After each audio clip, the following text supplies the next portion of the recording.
Welcome to the Seattle Sports Union Podcast. My name is Abraham DeWeese. I'm back again with the Ram, Rich Michelson. We're talking about a great win last night by our Seattle Sounders 1-0 over San Diego FC. Rich, I was watching the game yesterday, and San Diego FC apparently they're second in the league, and they really proved it to me because I think they had like an 8-1 shot advantage in that first part of the game. Um, I thought brand new teams weren't supposed to be this good. They're not, but they're following the old Sounders model from 2009. Basically, they hired a ton of people who know the league, and then they went out and found a genuine superstar in Irving Lozano, more commonly called Chucky, Chucky so Chucky, Lozano.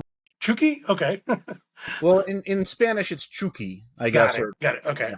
So, Chucky Lozano, who, I mean, he's gone to the World Cup. He scored goals in the World Cup for Mexico.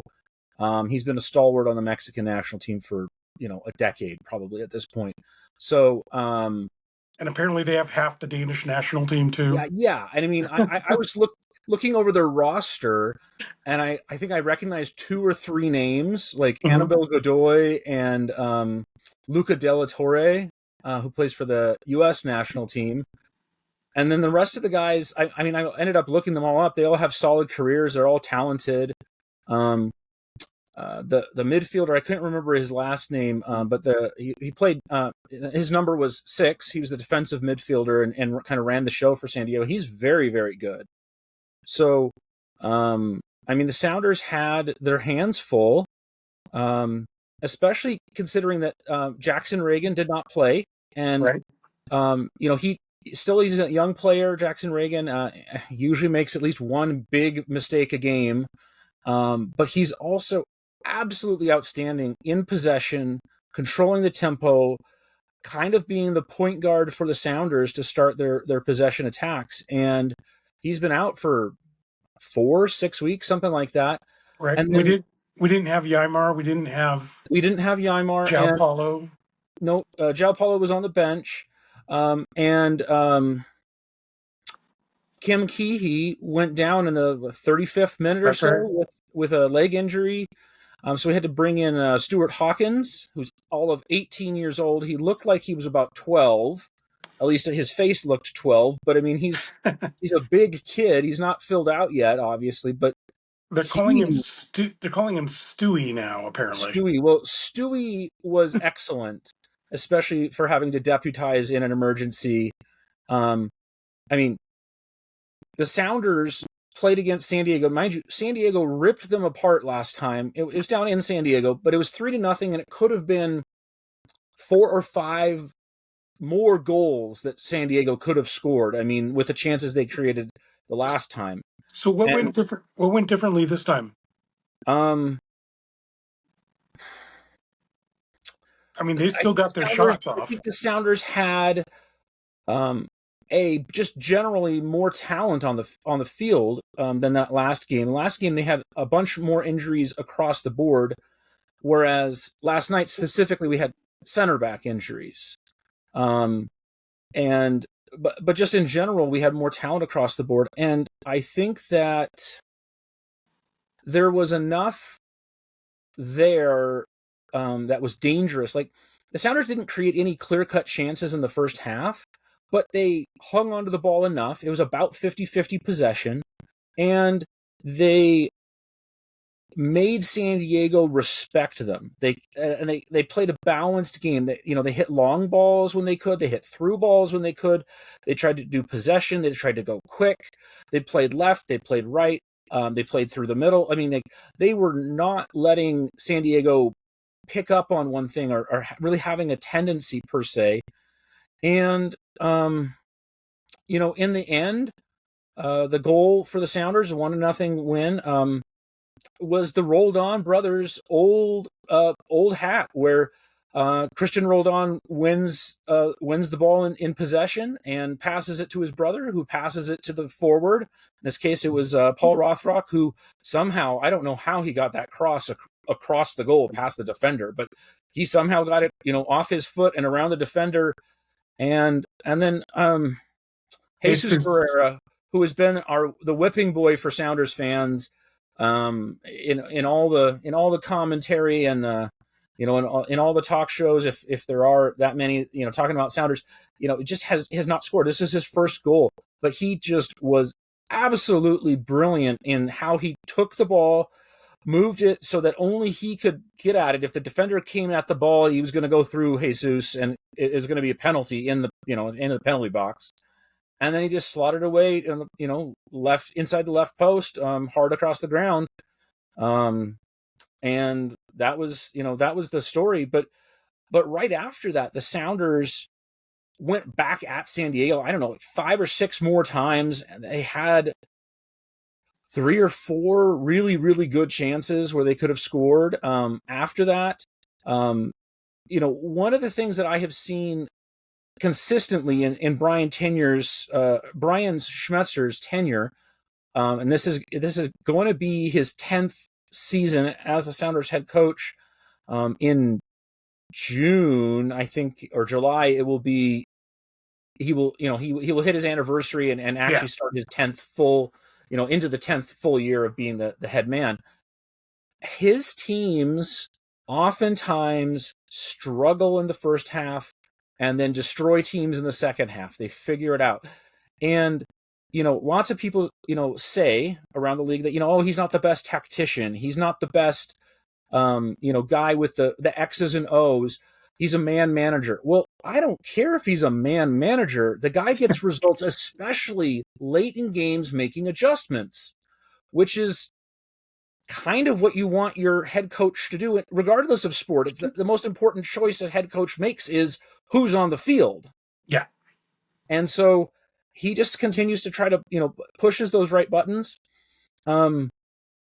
I will say that I thought that Ryan Kent, when he was able to get a little room to maneuver, was Speak to me about him, because in addition to Jesus, who was the key pickup in the offseason, Kent's a recent addition too, right?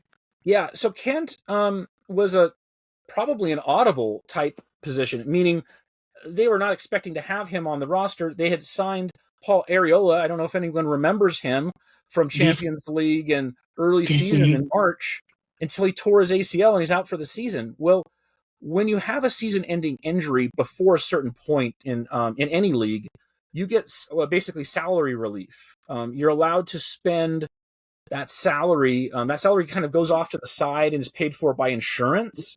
Okay. And any type of league that has anything like financial fair play or a salary cap, you get some amount of that money back. And the Sounders took that and went and got Ryan Kent. Kent came up in the Liverpool FC's academy, and bounced around England and Scotland a little bit. He ended up at Rangers several years ago and was really an outstanding, top-notch player. Rangers were storming back into the Scottish Premiership. What happened is they got demoted all the way to the 4th tier of Scottish football, and dissolved as an entity and had to start at the bottom. And so I think he came up right as they made it back up to the Premiership, and he was excellent for a couple of years for them. And then the injuries just ravaged him. He's had a series of leg and knee injuries. He's 28 years old, but probably only has the mileage of like a 22-year-old. Really? Okay. He just hasn't played very many minutes. He's had injury after injury, and none of them have been career-ending or serious enough to like really be a red flag, other than he's kind of injury prone. And so he's a medium risk, high potential reward type player. The guy's got great vision. He can pass, he can shoot. He plays decent enough defense, at the left. Primarily plays at left wing or left, midfield. He likes to come inside, but he can also play way out wide. So, this has been the player the Sounders have kind of wanted for the better part of half a decade, as a flashy, speedy winger. Like, he's not Steve Zakuani, right? Like Zach was, he was a one of a kind player, but he's every bit as effective as a Zakuani is. Okay. He's not quite as flashy, but I'd say he's more polished. And I think his ceiling's much higher than Zach Owani's. Ryan Kent, quite frankly, could be the best player on the Sounders roster. Like Really? if he really, this could be one of those things where if he gets healthy and gets going, I mean, he could score, 10, 12 goals from a winger position, and assist on several more. He has all the talent to be the best player on the Sounders. Whether or not that comes through, I mean, nobody knows, but um, the potential is there. This is a potential superstar, and given his age, he's unlikely to ever go back to Europe in any sort of serious way. Right. So, question for you about Ferreira and by transitory nature, De La Vega as well. One of those has to hit, don't they? One of those two have to be a hit to take this team from, what are we, fourth in the West Mm-hmm. to championship contender. Am I evaluating that properly? Because I think the rest of the team's fine, Mm-hmm. if not great. Like, Yeah. we're very, very good, Yeah. Um, Obviously, Ariola's not there to help. Jordan Morris is not there to help. Do you have an idea as to whether this was just luck on Ferreira's part, or do you think De La Vega's got something to contribute, or maybe they both contribute? Do you have any kind of feel for? So I think that this game and the game before this, Jesus Ferreira has done everything right that you want out of a striker. He's run to the right spots. He's gotten himself into the right position. He's made the right passes, and the shots he has gotten just haven't fallen, right? Like the guy, the number one skill that a striker is supposed to have is to put the ball in the back of the net. The number two skill is getting himself in the right position to put the ball in the back of the net. Okay. Right? It's just like in baseball, like the number one skill is being able to hit the ball. But the skill that precedes that is being able to recognize the pitch. Is that going to be a ball or a strike? Is that something I want to try to hit, right? So if we go with that analogy, then is this like the baseball player who's hitting it hard on the money? It just is at somebody. Yes, it's exactly like that. And I mean, the guy has 5 assists so far in the season. That's not like a ton, but it's pretty good, especially from a person who's typically playing up at the very front of the formation. Now, Jesus Ferreira is not like Danny Musovski. He's not as big or as tall or as broad. He's not quite as good with his back to the goal, like in the post-up position and the hold-up play. He's not as fast as Jordan Morris. He's kind of a tweener player, if you will. He's, the striker is typically called a 9, and the chief passer of the ball, the attacking central midfielder, is often called the 10.